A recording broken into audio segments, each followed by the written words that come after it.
Hello guys, most welcome. हम कर रहे हैं फाइनेंशियल अकाउंटिंग।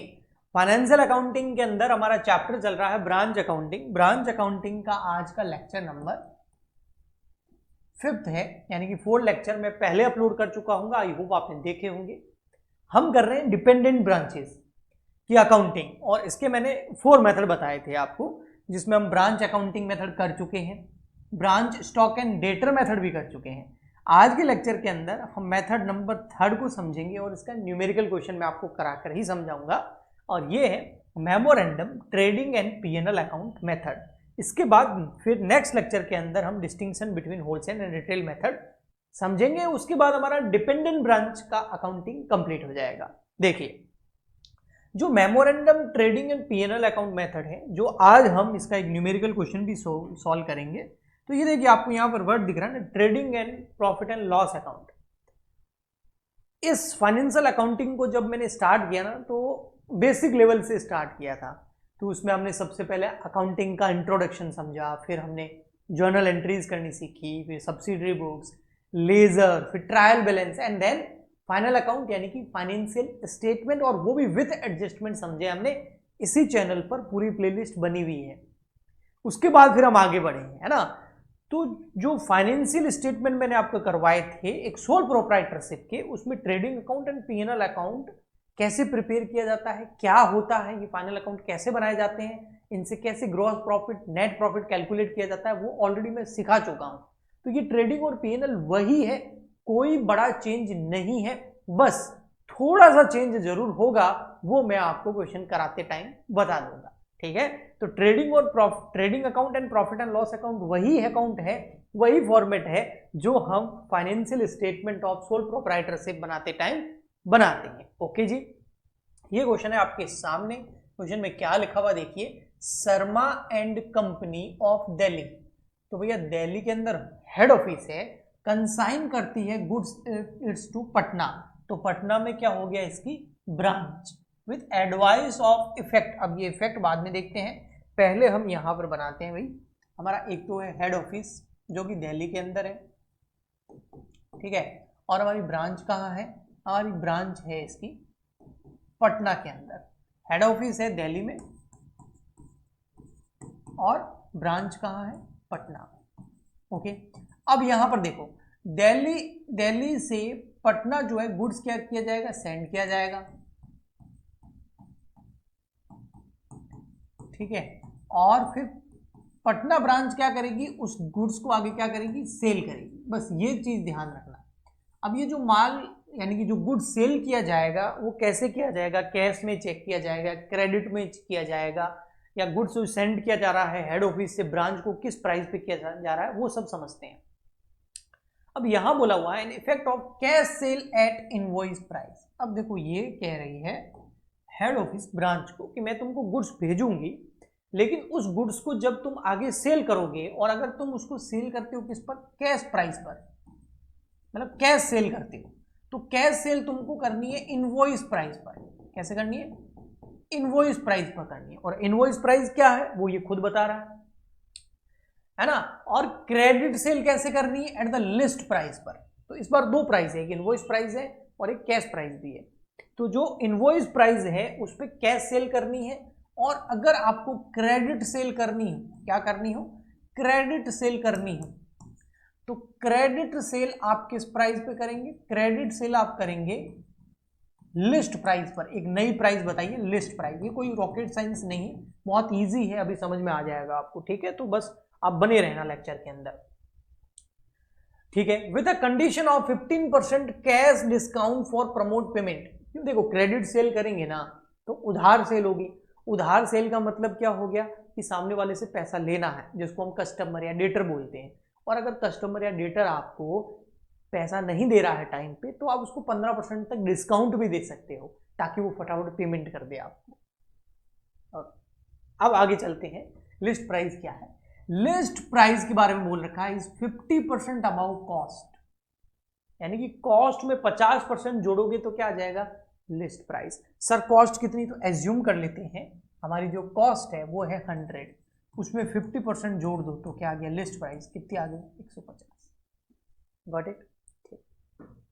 नेक्स्ट, अच्छा कॉस्ट पे 50 क्यों जोड़ा, क्योंकि बोल रहा है list price is 50% above cost, cost पे 50% करो लिस्ट प्राइस आ जाएगी। कॉस्ट एज्यूम कर लिया 100, उसमें 50% प्रॉफिट जोड़ा तो लिस्ट प्राइस आ गई। सर इनवॉइस प्राइस क्या है, आगे बोल रहा है इनवॉइस प्राइस के बारे में क्या बोल रहा है, to branch is prepared at 20% less than the list price. देखो मैं मेरे मन से कुछ नहीं करने वाला, जो लिखा हुआ वो कर रहा हूं। ये बोल रहे हैं इनवॉइस प्राइस कैसे आएगी, जो आपकी लिस्ट प्राइस है ना उसमें से 20% लेस कर दो। ओके भाई, इनवॉइस प्राइस कैसे आएगी, लिस्ट प्राइस कितनी है 150, उसमें से क्या लेस कर दो 20%, तो कितना आ जाएगा 120। तो इनवॉइस प्राइस कितनी होगी 120, लिस्ट प्राइस कितनी होगी 150।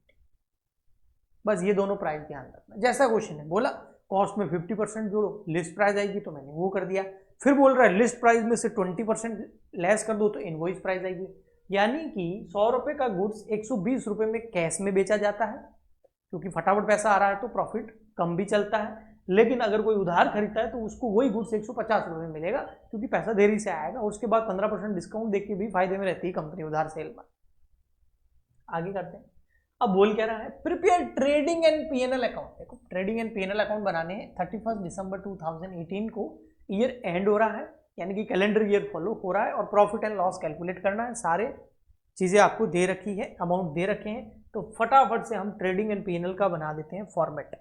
आइए यहां पर बना देता हूं मैं ट्रेडिंग एंड पीएनएल का फॉर्मेट, साथ में बना लेते हैं trading account and PNL account, बढ़िया रहेगा है ना। तो अच्छा पर्टिकुलर अमाउंट लिख देता हूं, प्रेजेंटेशन इंपॉर्टेंट होता है अकाउंट्स के अंदर, इतना ध्यान रखना। तो ये है आपका trading and PNL account, memorandum trading and PNL account, ठीक है आगे लिखिए ना, फॉर द ईयर एंडेड 31 दिसंबर 2018, जो भी ईयर एंड क्वेश्चन आपको दे रखा है। डेबिट हो गया, ये हो गया पर्टिकुलर, ये हो गया रुपीज, ये हो गया पर्टिकुलर। देखो ट्रेडिंग अकाउंट आपने बनाया होगा, फाइनल अकाउंट मैंने बनाना सिखाया था आपको है ना, और सोल प्रोप्राइटरशिप। तो उसके अंदर आपको पता है ना कुछ चीजें फिक्स होती थी, जैसे ओपनिंग स्टॉक यहीं आएगा, और ये जो ओपनिंग स्टॉक आएगा ना ये पता है किस पे आएगा, ये आएगा कॉस्ट पे, ध्यान रखना, ठीक है। इसके अलावा और क्या आता है, परचेजेस। अब परचेज तो ब्रांच ने कहीं से किया नहीं है, यहाँ पर तो सारा का सारा गुड्स कौन भेज रहा है, हेड ऑफिस भेज रही है। तो परचेजेस की जगह क्या लिखेंगे, goods received from head office, from head office. ये भी किस पे लिखेंगे, ये भी कॉस्ट पे लिखेंगे। कई बार हेड ऑफिस इनवॉइस प्राइस भी भेज देती है, तो इसको भी कॉस्ट पे लिखेंगे। ओके, इधर आएगा सेल। सेल में आपको पता है कैश सेल भी आ जाएगी और क्रेडिट सेल भी आ जाएगी, और ये कैश सेल और क्रेडिट सेल जो है ना इसको इन कॉस्ट पे मत लिख देना, वरना प्रॉफिट कैसे आएगा। ओके, अच्छा क्लोजिंग स्टॉक हम यहाँ जरूर लिखेंगे, और वो जो क्लोजिंग स्टॉक लिखेंगे वो किस पे लिखेंगे, कॉस्ट पे लिखेंगे। तो आइए देखते हैं इनमें से क्या क्या चीजें हमको दे रखी है। फिर कुछ डायरेक्ट एक्सपेंस, ग्रॉस प्रॉफिट आ जाएगा, ग्रॉस प्रॉफिट को पीएनएल में ट्रांसफर करेंगे तो नेट प्रॉफिट आ जाएगा। ओके, आइए देखते हैं। ओपनिंग बैलेंसेस दे रखे हैं आपको यहाँ पर, किस चीज के, तो स्टॉक दे रखा है 36,000 का, लेकिन स्टॉक कॉस्ट पे नहीं दे रखा, किस पे दे रखा है, इनवॉइस प्राइस पे। तो इसको हमें कॉस्ट पे कन्वर्ट करना पड़ेगा। कैसे करेंगे, इन जो हमारा स्टॉक है वो कितना दे रखा है, मैं हटा रहा हूँ यहाँ से, स्टॉक दे रखा है 36,000 का, और वो आईपी पे दे रखा है, और आईपी हमने कितना एंज्यूम किया, ये देखिए 120, यानी कि ये स्टॉक 120 पे, हमको किस पे लाना है, कॉस्ट पे। कॉस्ट कितनी है हमारी 100, तो ये जो स्टॉक है ये 120 पे है, इसको ले आओ 100,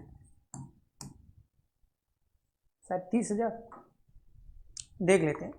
36,000 divide by 120 multiply by 100, 30,000। Okay, अब यहां आ जाएगा goods receive from head office. अब हेड ऑफिस से गुड्स जो रिसीव हो रहा है वो आएगा तब लिखेंगे। फिर दे रखा है डेटर, डेटर का अकाउंट बनाना होता है, अगर आपको क्रेडिट सेल क्वेश्चन में नहीं दे रखी हो या कुछ चीज मिसिंग हो तो यूज आएगा तो ठीक है, वरना नहीं। ट्रांजैक्शन ड्यूरिंग द ईयर क्या हुए हैं, ये देखो goods receive from head office कितना 3,96,000, और ये भी किस पे है, इनवॉइस प्राइस पे है। तो 396 किस पे, इनवॉइस प्राइस पे। यानी कि 120 पे, इसको भी किस पे लिखेंगे, कॉस्ट पे, क्योंकि अनरियलाइज प्रॉफिट होता है ना, हमने मेथड नंबर 2 में समझ रखा है कि अनरियलाइज प्रॉफिट जो है वो नहीं लिखना चाहिए, क्योंकि वो प्रॉफिट अभी तक कमाया ही नहीं। 330। नेक्स्ट, फिर दे रखी है सेल, कैश में 138, तो कैश में दे रखी है 1,38,000, और क्रेडिट सेल दे रखी है आपको 396, और वो इनवॉइस प्राइस पे है, बढ़िया ही है, ठीक है।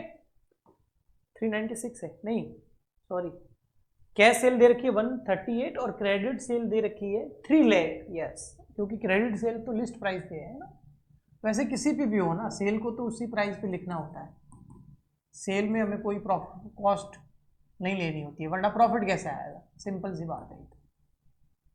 आगे देखते हैं और क्या दे रखा है। फिर दे रखा है कैश रियलाइज फ्रॉम डेटर, तो ये डेटर अकाउंट के अंदर जाता है, यहाँ कहीं नहीं आएगा। डिस्काउंट अलाउड किया है 40,095 रुपए का, तो डिस्काउंट जो है वो तो लॉस होता है हमारे लिए एक तरीके का, और ये पीएनएल अकाउंट का आइटम है, क्योंकि ये एक तरह का इनडायरेक्ट खर्चा है।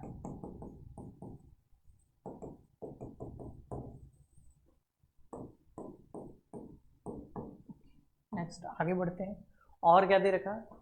फिर दे रखा आपको एक्सपेंस एट ब्रांच 18,000 रुपये, कुछ नहीं बोलेंगे तो इनडायरेक्ट यानी कि ऑफिस एंड एडमिन के खर्चे मानेंगे, एक्सपेंसेस, ब्रांच एक्सपेंसेस 18,000। नेक्स्ट देखो और क्या दे रखा फिर आपको, फिर दे रखा रेमिटेंस टू हेड ऑफिस, इसका मतलब पता है क्या है, हेड ऑफिस को ब्रांच ने गुड्स वगैरह सेल किया, कुछ डेटर से पैसा मिला, कुछ कैश सेल से मिला, वो सारा का सारा पैसा हेड ब्रांच जो है वो किसको भेज देती है, हेड ऑफिस को, क्योंकि ये डिपेंडेंट ब्रांच है। ओके, तो इसका हम कहीं यहाँ नहीं लिखेंगे, अगर कैश अकाउंट बनाना हो तो लिख सकते हैं, वैसे पूछा नहीं है, ट्रेडिंग पीएनएल पूछा हमको। तो क्लोजिंग बैलेंस दे रखे हैं डेटर के, तो डेटर अकाउंट में जाते हैं, अगर क्रेडिट सेल मिसिंग होता तो मैं जरूर निकालता, वैसा कुछ है नहीं। स्टॉक दे रखा है क्लोजिंग कितना, 45,000 का, तो क्लोजिंग स्टॉक दे रखा है 45,000 का, ये आपको पता है यहाँ आ जाएगा क्लोजिंग स्टॉक 45,000 का। लेकिन कॉस्ट पे दे रखा है तो डायरेक्ट लिख देंगे, कॉस्ट पे नहीं है, देखो इनवॉइस प्राइस पे है, 45,000 के आगे ब्रैकेट में लिखा हुआ है इनवॉइस प्राइस पे, यानी कि 120 पे है, इसको लाएंगे हम कॉस्ट पे, तो 45,000 डिवाइड बाय 120 मल्टीप्लाई बाय 100, और ये आ गया 37,500, 37,500। ओके जी। फिर दे रखा कैश का बैलेंस, वो तो कैश अकाउंट में जाता है, क्लोजिंग बैलेंस, तो जो जो चीजें ट्रेडिंग और पीएनएल अकाउंट में ट्रांसफर करनी होती है वो कर दी, जो नहीं करनी होती वो नहीं करेंगे, ठीक है। ओके, अब हम यहाँ पर क्रेडिट साइड की टोटल कर दो ट्रेडिंग अकाउंट के, 4,38,000 प्लस 37,500, तो आ गया 475,500।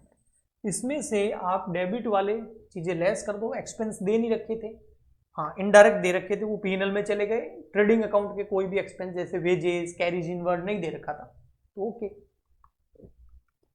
30,330, 1,15,500 रुपये, ये जो 1,15,500 रुपये आ रहा है दैट इज बैलेंसिंग फिगर, और यहाँ आ जाएगा आपका 2 पीएनएल अकाउंट में ट्रांसफर हो जाएगा, और ये है क्या, ये हमको पता है ग्रॉस प्रॉफिट है, और प्रॉफिट जो है वो पीएनएल अकाउंट के क्रेडिट साइड में यहाँ आ जाएगा, कहाँ से आया है, ट्रेडिंग अकाउंट से आया है भैया, और ये है क्या, ये है GP gross profit 1,15,500, PNL account की टोटल 1,15,500, उसमें से लेस कर दो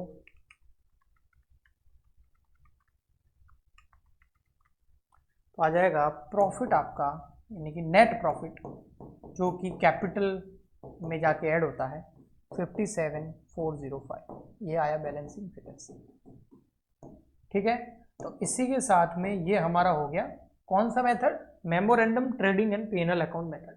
अगर आप चाहते हो कि ऐसे क्वेश्चन और प्रैक्टिस करने हैं भाई में, तो ये क्वेश्चन से क्या होगा सर हमारा अच्छे से थोड़ी हो पाएगा, तो आप हमारा पेड कोर्स भी ले सकते हैं। जो बच्चा चाहता है कि वो एग्जाम में अच्छे मार्क्स लेके आए, है ना, अच्छा प्रेजेंटेशन करके आए, अच्छा लिख के आए, ग्रेजुएशन अच्छे मार्क्स से हो जाए, तो आप फिर पेड कोर्सेज की तरफ जा सकते हो। पेड कोर्स हमारी ऐप के अंदर अवेलेबल है, वहाँ पर फी लगती है, लेकिन अगर अभी आप वहाँ पर बाई करते हैं तो आपको 25% डिस्काउंट मिलेगा, और ये जो 25% डिस्काउंट हमने अलाउ किया है, ये सेमेस्टर एंड होने वाला, अब एग्जाम आने वाले हैं थोड़े टाइम बाद में, है ना, तो उस वजह से किया है। ये लास्ट मतलब डिस्काउंट है, इसके बाद सेमेस्टर फर्स्ट के लिए कोई डिस्काउंट नहीं आएगा।